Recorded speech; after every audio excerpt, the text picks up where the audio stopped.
Siyasatin ninyo ang inyong sarili kung kayo'y nasa pananampalataya. Subukin ninyo ang inyong sarili. Hindi ba ganin nyo nalalaman na saganang inyong sarili na si Jesucristo ay nasa inyo, malibang kayo ay itinawid na. Yun po yung checking. Tinitignan muna natin kung are we really part of the game? Tayo ba ay nasa tamang takbuhin na? At bakit tayo nailagay as registered and legit and genuine player of the race when it comes to faith? Because you have the faith to Jesus Christ. Na nung tinanggap mo ang Panginoong Jesus, you are part of the race. Nang ikaw ay sumampalataya sa Panginoon, kasama ka na sa takbuhin. Pero marami ang mga hindi naman naluloko, kumbaga, sa kaisipan ng marami, basta umattend na ako sa church na ito, kung 12 years na ako nag-a-attend. Pero tatanungin mo, malinaw ba ang relasyon mo sa Panginoon? Bilang pagtanggap sa Kanya bilang Diyos at tagapagligtas. Basta alam ko, hindi ako nalilate every Sunday. Marami pong ganon. At kapag prayer meeting, sarado pa yung gate, nandiyan na ako sa labas. Hindi po yun ang basis for you na mapabilang ka sa tamang race o ng takbuhin. Ang tama ay ang pagpapahayag mo ng pananampalataya sa Panginoong Yesus bilang Diyos at tagapagligtas ng buhay mo. Malinaw, nang ikaw ay tumanggap sa Panginoon, tinanggap ka ng Diyos bilang anak, at ikaw ay naging pamilya ng Diyos. Therefore, you are part of the race when it comes to faith. Sabi nga ng Panginoon, kaya nga, isa ka ng bagong nilalang. Wala na yung dating pagkatao, lalakad ka sa bagong landas, at ang landas na ito ay ang takbuhin na ibinigay ng Diyos sa iyo. But when you are not sure, yun nga, meron kang hesitation. Parang enough na ba para sa akin ang magpunta every Sunday sa church? Enough na ba yung pagpupunta ko at pagbabasa ng salita ng Diyos? Hindi po yun ang basis para mapabilang ka na tama na isa ka sa bahagi ng pagtakbo. Malinaw na we must run the race with confidence. You are confident that you are a child of God. Sigurado ka at nakakatiyak kang anak ka ng Diyos kung ikaw ay sumampalataya. At hindi po yun sa parang tatagalan na umattend ka sa isang gawain ng Panginoon. Now, kapag ikaw naman ay nakasigurado na sa core, wala kang pag-aatubili. Kahit ano pang klaseng daan ang tatakbuhan mo, wala kang pakialam. And you are confident. Ang tanong taga, sabi ng Pilipino, taas noo kahit kanino. Ako ay anak ng Diyos at bahagi ng takbuhin. Kapag confident ka na at alam mo na sigurado ka na may patutunguhan ng iyong pagtakbo, dahil siniyasat mo ang puso mo, tama. Nasa puso ko ang Panginoon. You must run without distraction. Hindi po naaalis sa pananampalataya or mananampalataya ang mga distraction na nagiging sagabal. Sa mga runner, ito po, nire-relate ko kasi tamang-tama, may experience kami. Hindi po akong runner, yung kapatid ko, na bunso, ay naging athlete at marami siyang mga pinagdaanan ng mga trainings. Ngayon, kapag sila ay isasalang na sa kanilang game, inaalis nila lahat ng mga maaaring maging pabigat. Okay? Kung saan sila komportable. Kung minsan nga, wala silang suot sa pangyapak eh. Para kung doon siya komportable. No, nakita niyo na po ba na naging trending sa Facebook din noon, yung isang athlete na tumakbo siya ng nakatapak. At nanalo siya. Ano pa? Mga bagay na maaaring nagiging pabigat, distractions sa ating tambuhin. Ano po ang sinabi ng ating teksto? Ang sabi ng ating Diyos, ito po, yung inyong theme last week. Kaya nga, ang sabi po, basahin natin, therefore, since we are surrounded by such great cloud of witnesses, let us throw off everything that hinders and the sin that is so easily entangles. Kaya nga, ang sabi niya, ngayong tayo ay nakukubkob ng makakapal na saksi. Ano po yun? Iwanan, alisin yung mga nagiging dahilan ng pagiging mabigat ng ating pagtakbo. Ano po yung nagiging cause? Highlighted po ito yung sin. No? We are not exempted sa pag-commit o sa kasalanan. Pero ang sabi ng Panginoon, ito yung naging dahilan kung bakit naputol Yung una na relasyon natin sa Panginoon, ang pagkakasala, ang pagsuway. Ngayon, ito rin ang nagiging dahilan kung bakit hindi na ipagpapatuloy ng maayos ang pagtakbo ng isang mananampalataya dahil ang mga nagiging distraction sa kanya ay sa halip na ialisin ay patuloy na binibitbit.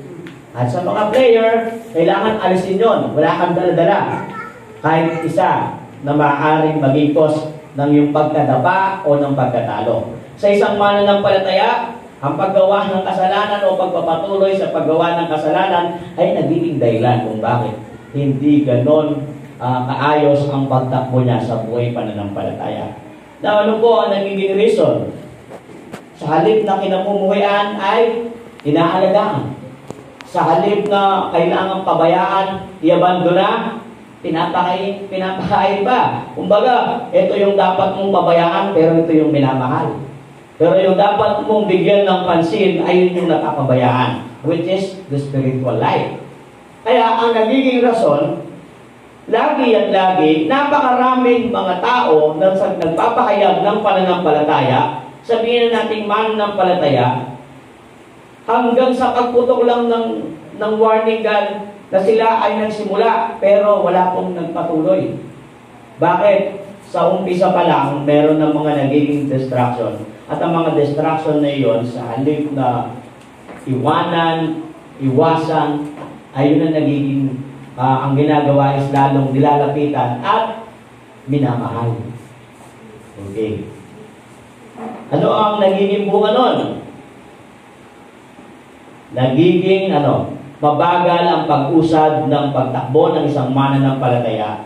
At yung kabaliktaran po ng without, siyempre, nasikat ka na ngayon.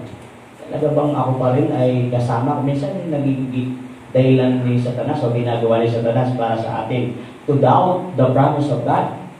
Na pagdudahan ng pangako ng Panginoon na ako ba ay anak ng Diyos? Na ako ba ay bahagi talaga ng pamilya ng Diyos? Bakit? Kasi ganito nangyayari. Pero kung titignan natin, tayo ba ay nasa tamang takbuhin? At tayo bahagi na ba talaga ng tama at tunay na takbuhin? Kung gayon, ay sabi niya, you must run without hesitation and run without distraction. Tayo mismo ang mag-aalis dito. Upang sa gayon ay walang maging pabigat. Ayan po yung example. Ito po yung sinasabi ko na kapatid ko. That was 2016. Without hesitation, sa mga ganyan, mga 100 meters, 200, 400 meters, meron po silang rules. Kung anong lane ka nagsimula, kailangan hanggang sa matapos mo yung race, nandun ka sa lane na yon. So, kung lane 1 ka, hanggang sumapot ka sa finish line, dapat lane 1 ka. Hindi ka pwedeng mangagaw ng ibang lane. Hindi ka pwedeng lumipat o lumampas sa kabilang lane. Madi-disqualified ka. At kahit ikaw ang pinaunang napunta doon sa finish line, talo ka pa rin. No? Sa atin, sa buhay pananampalataya, kung minsan, kailangan i-check natin if we are on the right lane. No? Yun yung pananampalataya sa Panginoon na ang Diyos ang naglagay sa atin sa lane na ito. At pagkatapos, hindi tayo ang magiging dahilan. Kumbaga, bakit ka nalilihis? Ito nga yung distraction. Nalilihis ka sa lane mo, hindi ka madi-disqualified sa salvation, pero kung minsan, hindi natin makakamit yung dapat magantimpala para sa atin na ibibigay ng Diyos. Because we must obey and submit to the rule ng laro ng pagtakbo. Yan po yan ay Central Luzon Regional Athletic Meet. Yun po ang una. Sa pagtakbo natin, ang sabi ni Apostle Paul, hindi nyo ba nalalaman na ang bawat mananakbo, ang sabi niya ay merong pong goal kung bakit sila tumatakbo. At meron silang mga ginagawang dahilan o paraan upang magpatuloy at manatili po sila sa kanilang layunin. That is, run the race with confidence. Are we confident na tayo ay kasama sa tamang lane ng pagtakbo sa buhay pananampalataya?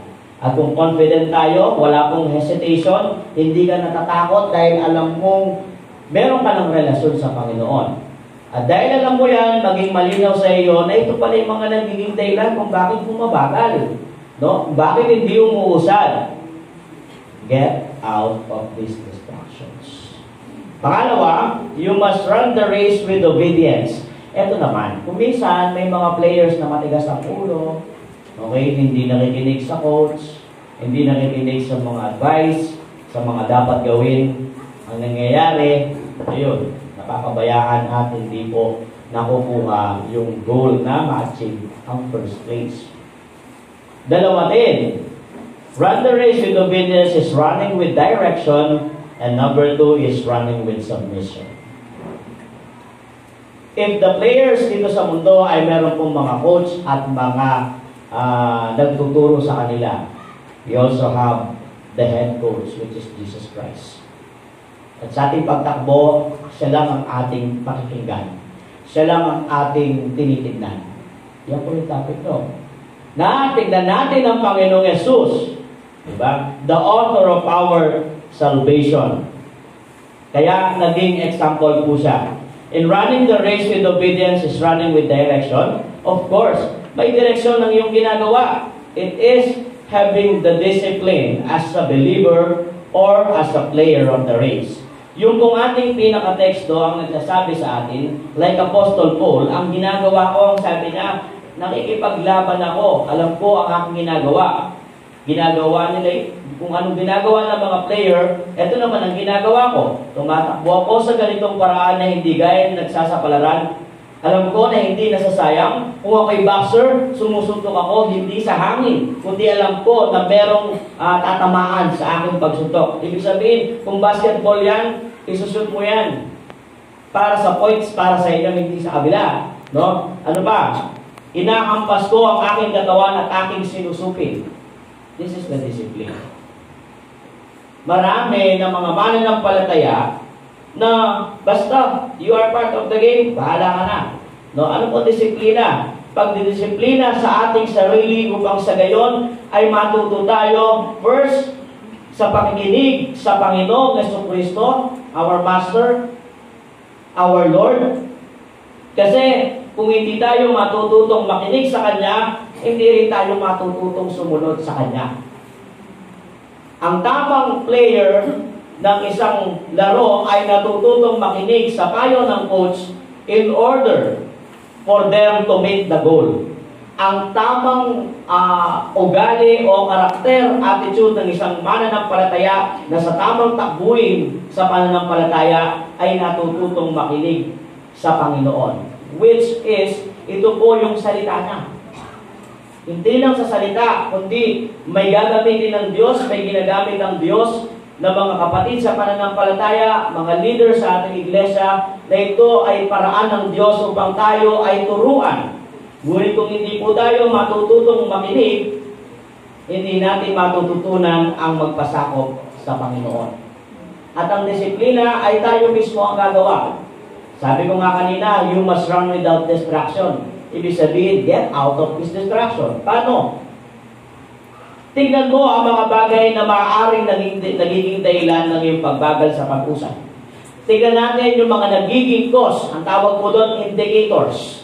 Ang mga indicators na ito, ang mga salib or nagiging dahilan kung bakit kaya hanggang ngayon nananatili parang okay lang sa akin kung makasamba ako o hindi.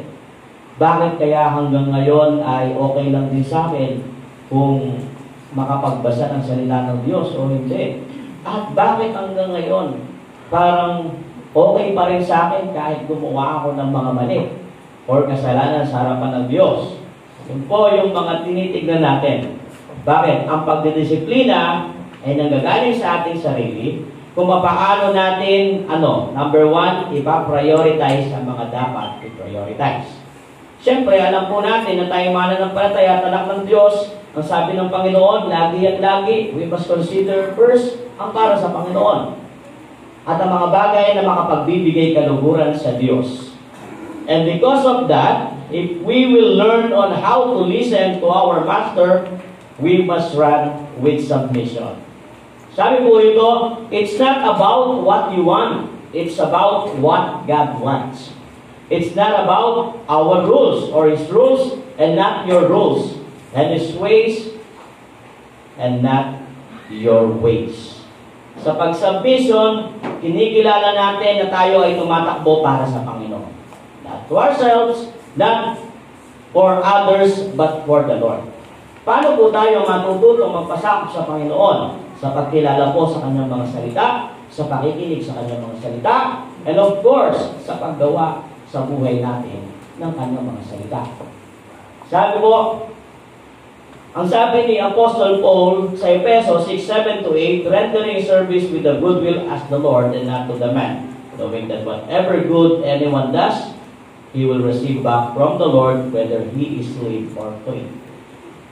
Ang paggawa ng paglilingkod, dahil ang pagsabit, ang pag-run ng race ay ang pagsasabit natin sa Panginoon at pagnanais na makapaglingkod sa Kanya. At kanino natin gagawin yon? Hindi para sa ating sarili, hindi para sa kung kanino pa man, kundi para sa Panginoon. If it is clear, then you are running with obedience.